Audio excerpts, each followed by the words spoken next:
வணக்கம். சங்ககால secret love இப்படியா இருந்தது? களவு. இந்த ஒரு சொல்ல நீங்க கேள்விப்பட்டிருக்கலாம். ஆனால் அதன் உண்மையான அர்த்தம் தெரியுமா?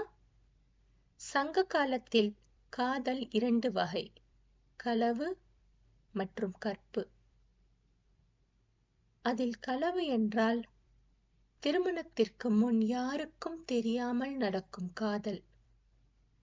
காதலர்கள் பகலில் பேச மாட்டார்கள், இரவுதான் சந்திப்பு. நண்பிகள், தோழிகள் உதவி செய்வார்கள். ஒரு பார்வை, ஒரு சைகை, அதிலேயே காதல் வளர்ந்தது.